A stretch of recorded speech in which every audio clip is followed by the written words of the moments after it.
有一个秘密，只要说出口就会死。汪秀才知道这个秘密，因为他已经死过一次了。大家好，欢迎回到小萌讲故事。三生记。上回讲到，上一世汪可受一出生就说话，大家以为他是妖怪，就被扔到河里。这一世他一个字都不说，3年了，父母都以为他是哑巴。这年冬天，母亲病倒了，虚弱地躺在床上。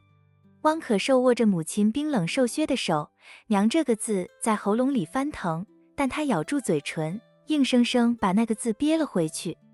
母亲伸手替他擦掉眼泪，轻声说：“可受不哭。”他的声音更弱了，说：“娘没事，娘很快就好了。”汪可受点点头，拼命点头，但一个字都说不出来。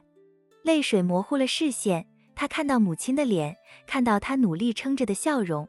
心里的愧疚像潮水一样淹没了他，但他还是不敢说话，因为他记得上一世，一说话就被扔进河里，记得那种窒息的感觉，记得那种冰冷的绝望。他不想再死一次，他真的不想，即使这样让母亲伤心，他也不敢。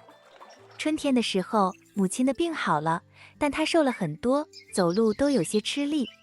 汪可受常常跟在她身边，想帮忙，但他能做的很少，他只是个3岁的孩子，而且还是个不会说话的孩子。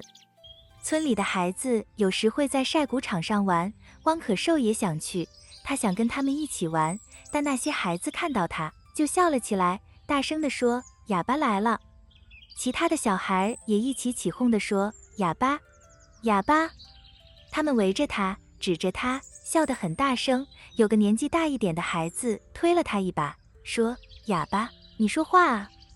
他踉跄了一下，差点摔倒。又一个孩子过来，拉着他的衣服说：“不会说话的怪物。”汪可受握紧拳头，他想喊：“我不是哑巴。”他想喊：“我不是怪物，我会说话，我什么都会说。”但那些声音又在脑袋里响起来了：妖怪，不能留。那条河，那种窒息，那种冰冷。他不敢，他只能站在那里，默默承受那些嘲笑。拳头握得很紧，指甲掐进肉里，手心都出血了，但他不敢出声。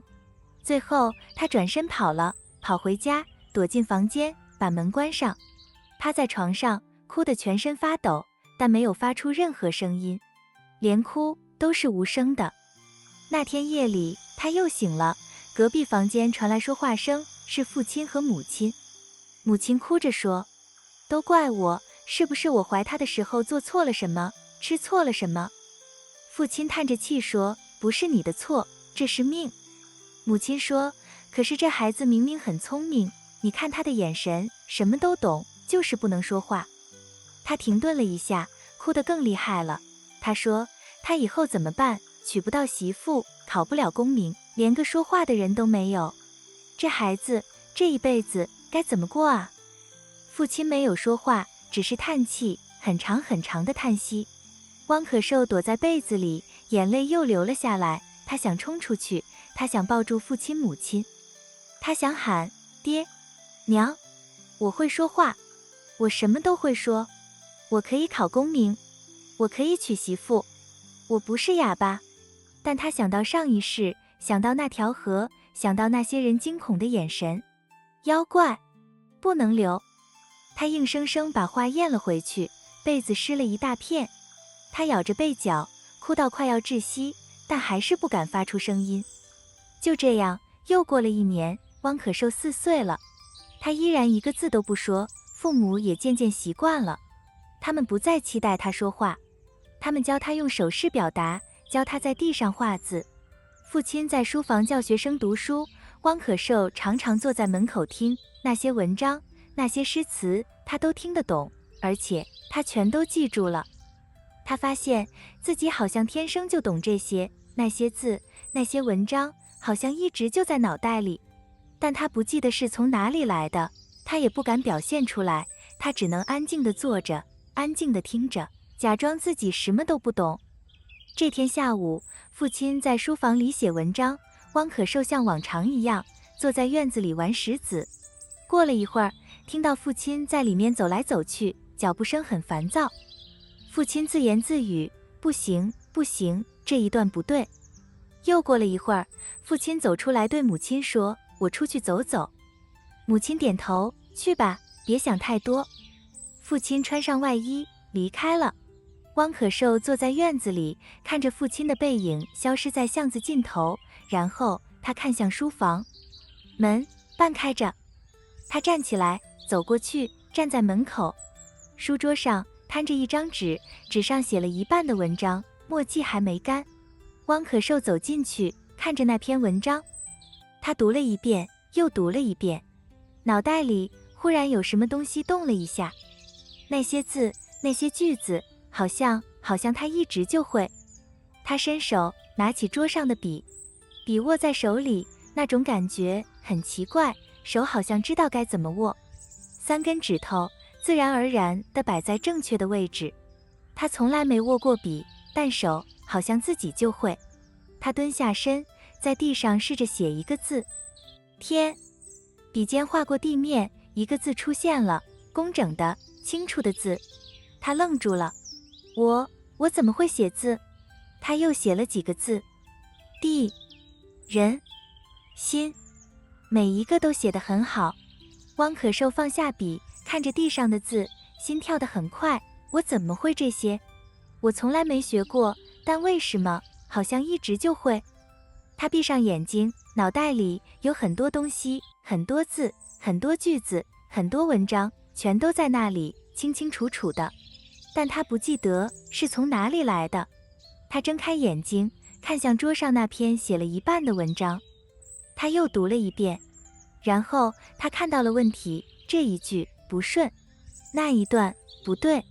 他拿起笔，爬上椅子，开始在纸上写，改一个字，改一句话，调整段落，越写越顺。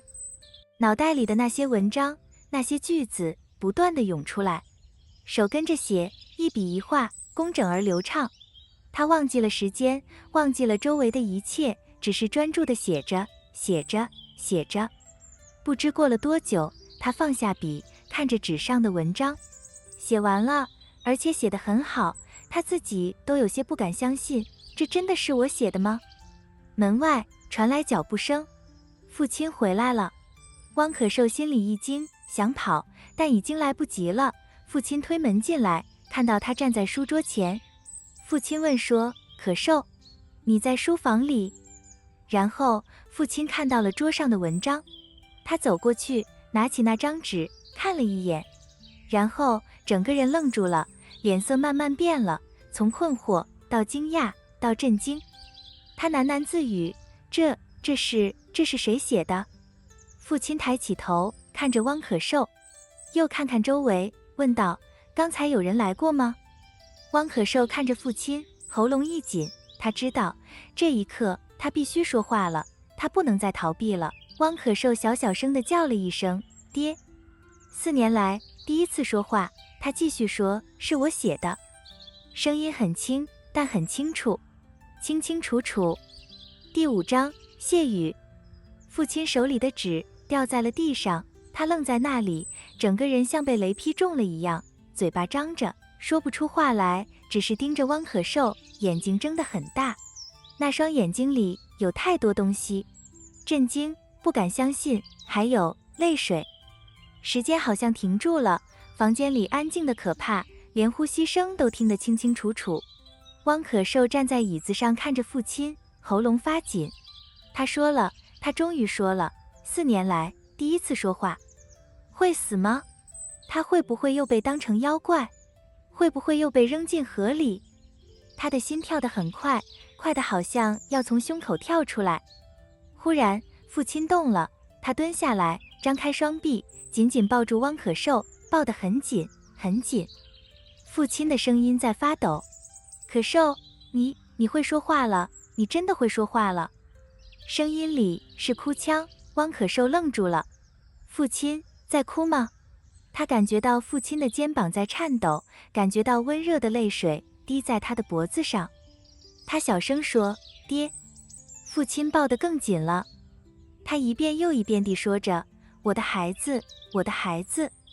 声音里是劫后余生的喜悦，是压抑了4年的情感终于爆发出来。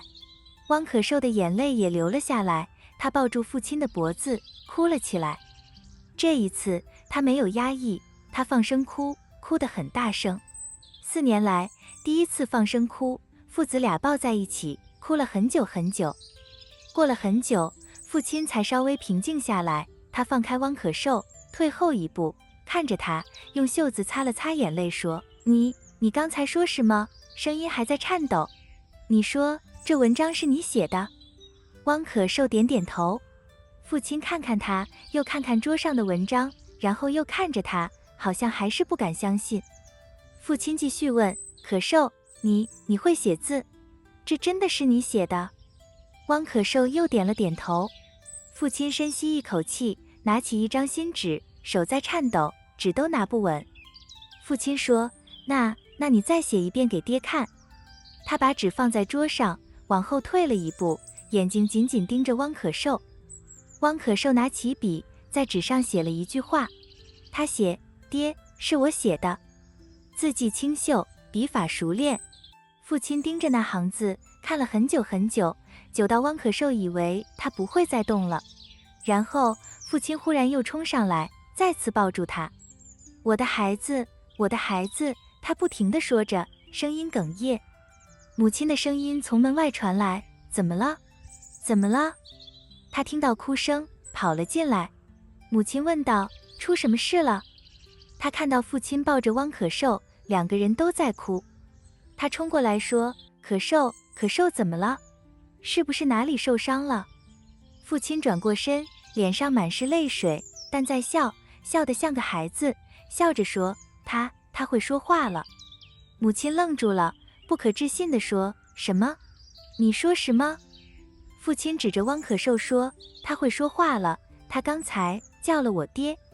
母亲看着汪可受，眼睛睁得很大，他的声音在颤抖：可受，你刚才真的是叫爹了吗？汪可受看着母亲，看着那张熟悉的脸，那双眼睛里有期待，有不敢相信，还有深深的渴望。他张开嘴，小声地说：娘。一支笔，一篇文章，让汪可受无法再隐藏。这个4岁就会说话、会写字的孩子，以后会怎么样？会被当成妖孽吗？今天的故事先讲到这里，期待在3生记下回与你再相见。